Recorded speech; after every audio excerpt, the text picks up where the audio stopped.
Dear Mr. Prime Minister, one of my greatest joys as a Christian is advocating for Israel and forming alliances with Jews in the fight to protect Judeo-Christian civilization. Most recently, I am proud to have taken over Ambassador Huckabee's show on TBN, where we continually support Israel and the Jewish people.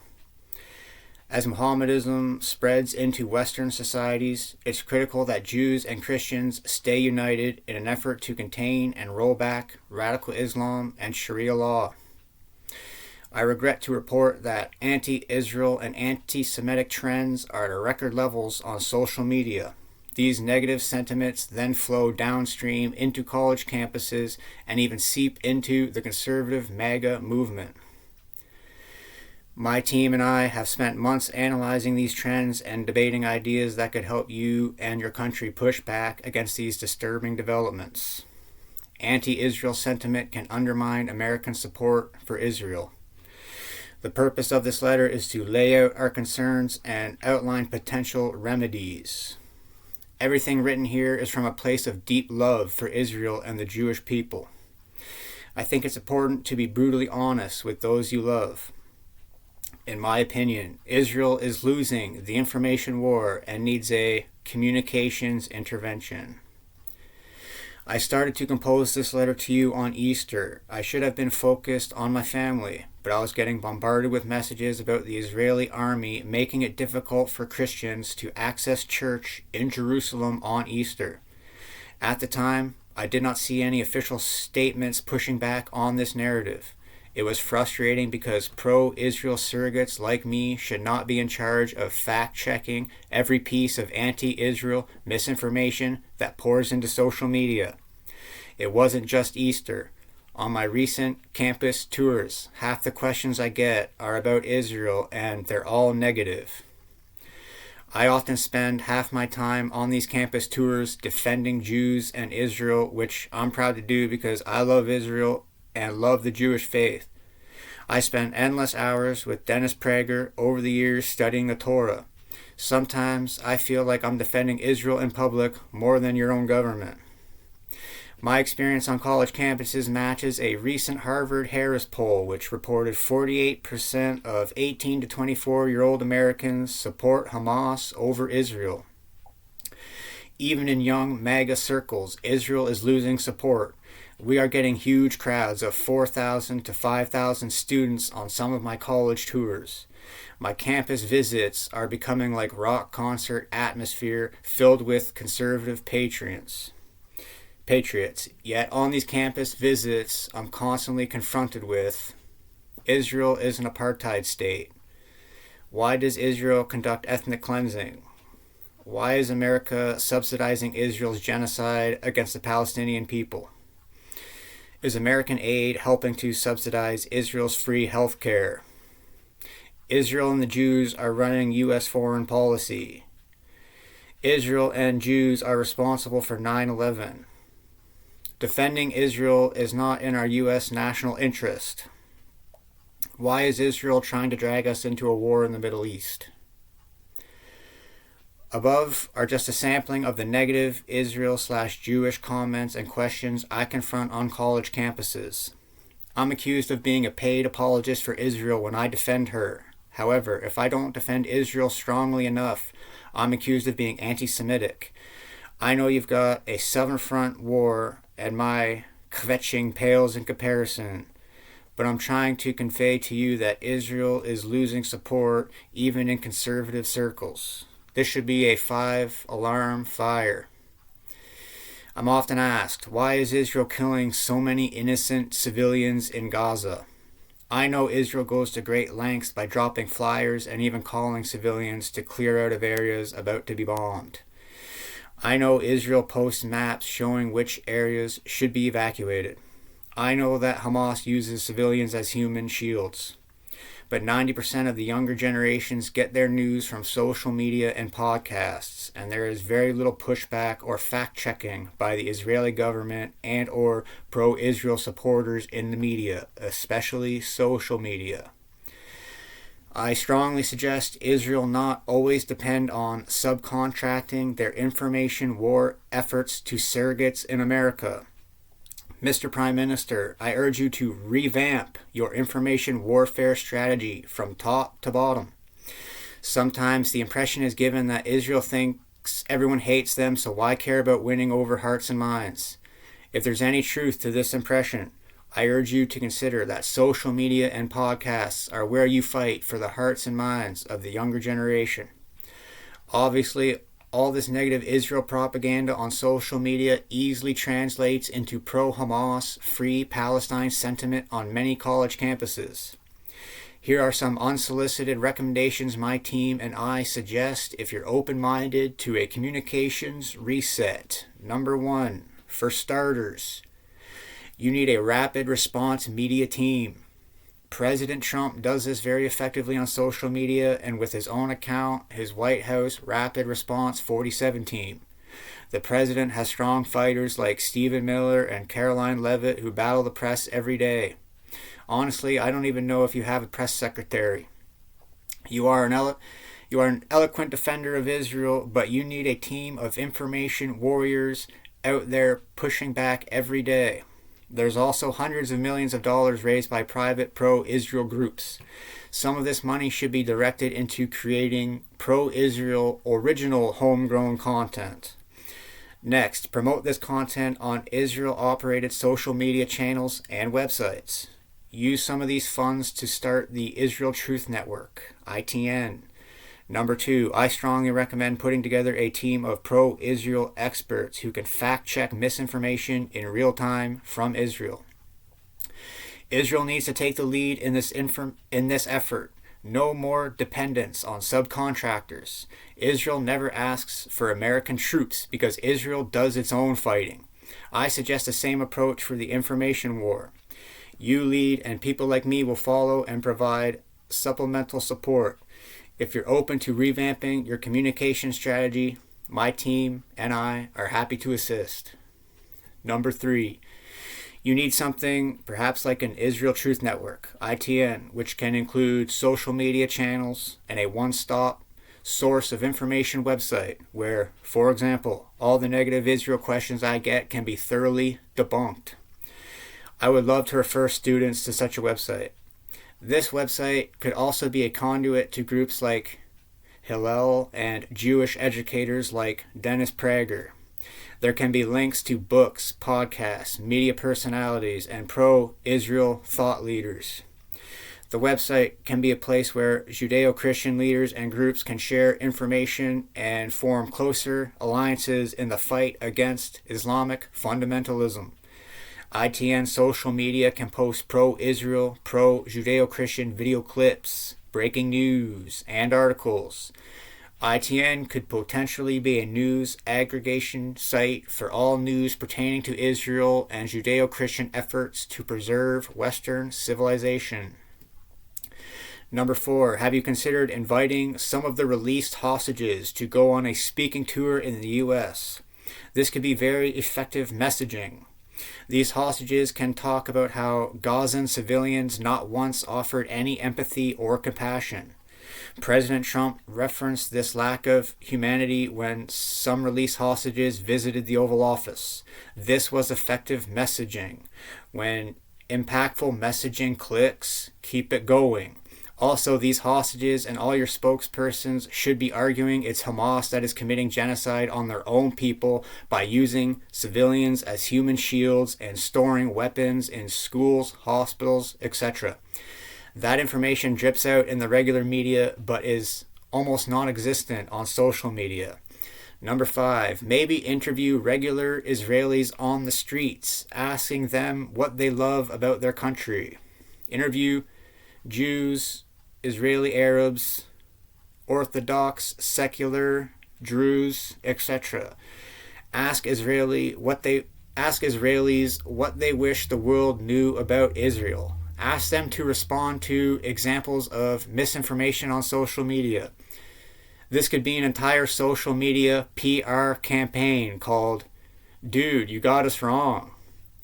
Interview Israelis from all walks of life.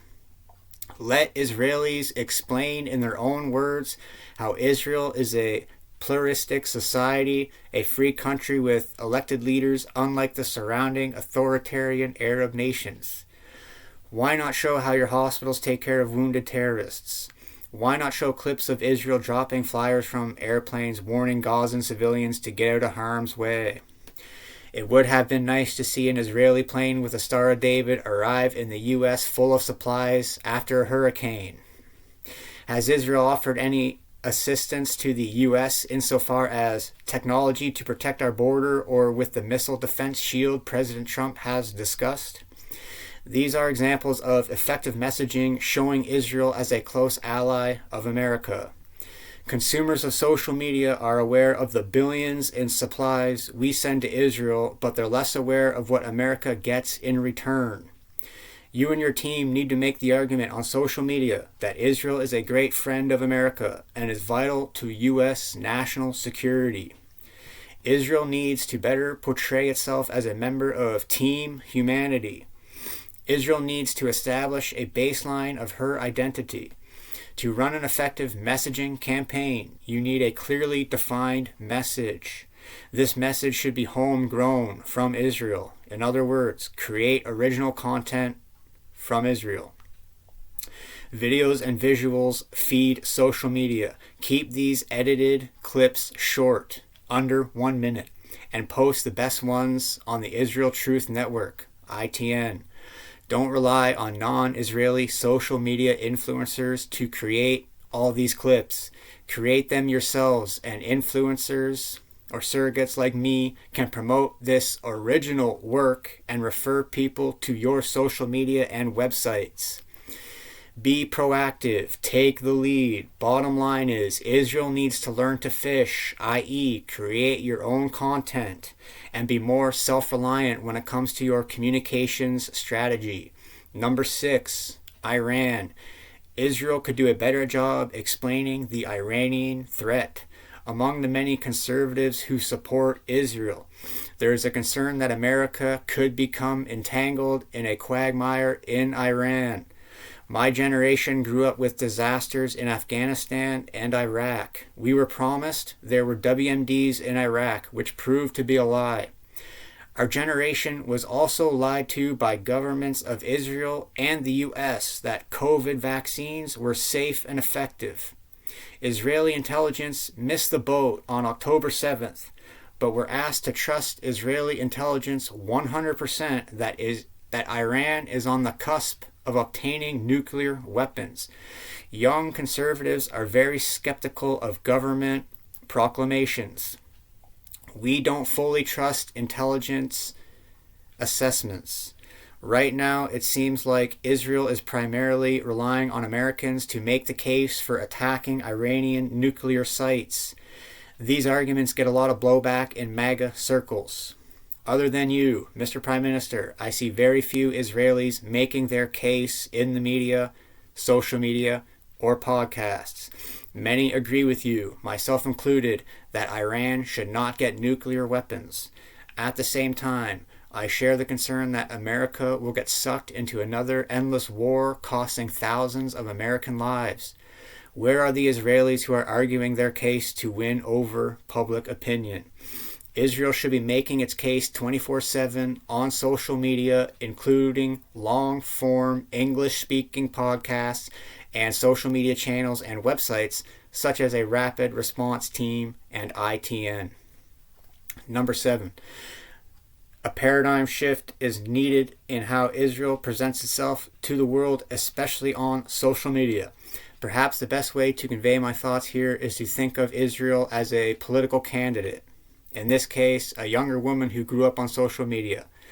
Who is this candidate and what does she stand for? Right now, there's essentially a massive negative ad campaign spreading on social media. These negative ads are defining this candidate. Political campaigns face these challenges all the time.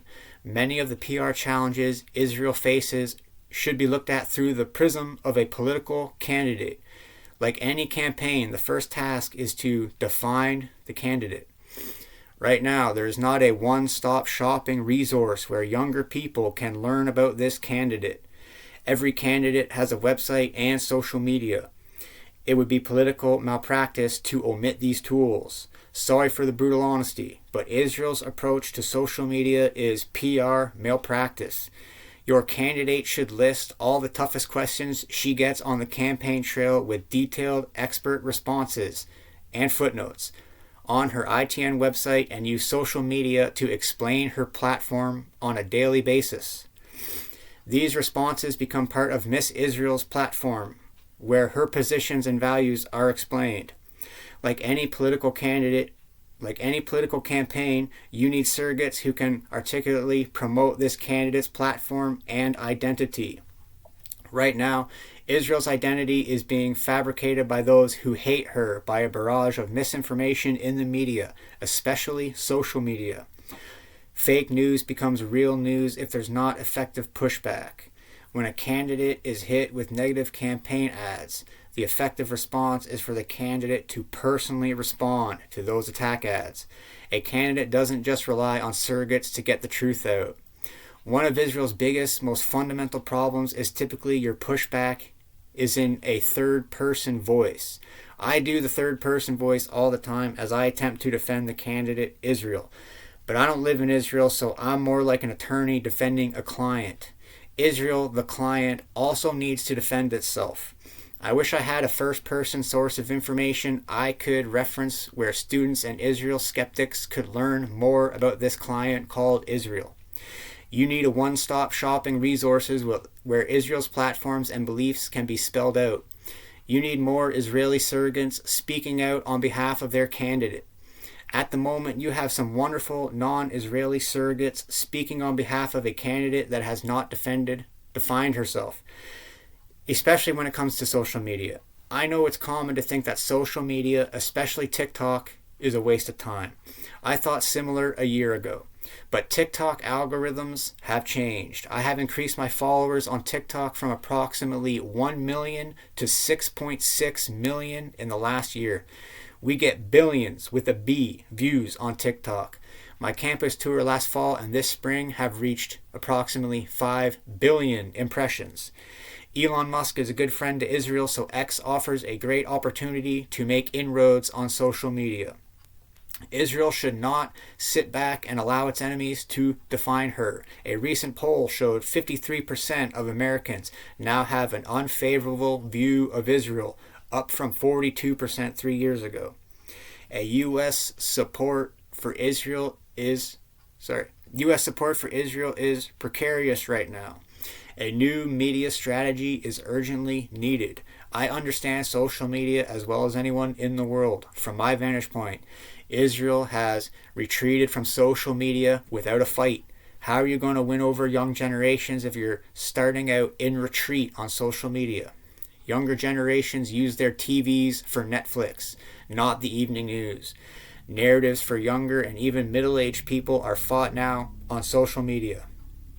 Mr. Prime Minister, stop this retreat. Get in the information war fight. The front lines of this information war are on social media. Other than a few guerrilla warfare operations, there's very little Israel-created content. I saw that Israel has increased its Hasbara budget by 20 times, which is great news. There's also hundreds of millions of dollars raised by private pro-Israel groups. Some of this money should be directed into creating pro-Israel, original, homegrown content. Whoa. Never mind, sorry.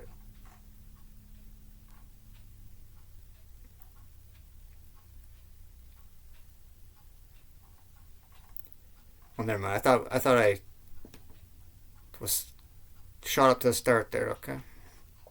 Sounded similar. It was just sounded similar than before, okay? To sum up, you should perhaps consider reshaping your Hasbara department into more of a political campaign headquarters with campaign narrative experts. Hasbara could be the mothership housing ITN, where the messaging campaign can be created and then distributed to all the pro-Israel groups and thought leaders. Majority of staff in these efforts should be in their 20s and 30s. The older generation alone is not going to win the information war on social media. You need to fill the ranks with young people who grew up with cell phones and social media, not payphones and TV news. Once the candidate is defined with a platform backfilled with extensive details, then allow the political operatives to take that platform out into social media with an out-of-the-box approach like some of the earlier suggestions. I've seen your IDF spokesmen defend Israel standing at a dimly lit podium. This looks like a scene out of the 1970s, like some old Walter Cronkite clips of the TV news. You need to tear down your old ways of communicating and start over from scratch. Create a communications and social media platform that is wired to fight back with the same fierceness and determination as the IDF. Israel has many Americans and some well-known foreigners who defend Israel, which is great. But these are third-person voices. Mr. Prime Minister, you are an eloquent defender of Israel, but you don't post very often on social media. Many of your clips are in Hebrew only. Why don't you do more press conferences in Israel in English? Take on some of the tough questions I get bombarded with on college campuses. Where are all the Israeli surrogates? I can't remember the last time I saw an Israeli spokesperson on one of the evening Fox shows other than yourself. In all caps here. Israel needs more first-person voices to defend her. How can Israel defend and define itself if you don't even have spokespersons out there fighting back every day? Do you have a press secretary like Caroline Levitt or defenders like Stephen Miller? If not, I encourage you to go find them. You need more Israeli spokespersons who are effective speakers in the media and on social media. I know you also have a serious deep state lawfare challenge. My team and I have been fighting the deep state every single day for many years. Maybe a revamped information war strategy can help with your internal fights as well. Israel has enormous capabilities, such as how you orchestrated your beeper bomb operation. Perhaps Israel can use some of that same ingenuity to more effectively fight the information war in the media, especially on social media. Israel is the Silicon Valley of the Middle East. Israel has an abundance of brain power and technological expertise. The question is whether Israel has the willpower to step up its game in this information war. Far from my vantage point, the status quo is not working. Israel is getting crushed on social media, and you are losing younger generations of Americans, even among MAGA conservatives. In my opinion, you are losing the information war, which will eventually translate into less political and military support from America. The Holy Land is so important to my life, and it pains me to see support for Israel slip away.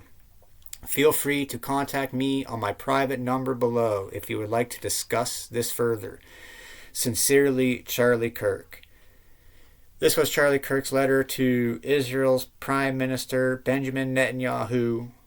It was dated May 2nd, 2025. Rest in peace, Charlie Kirk.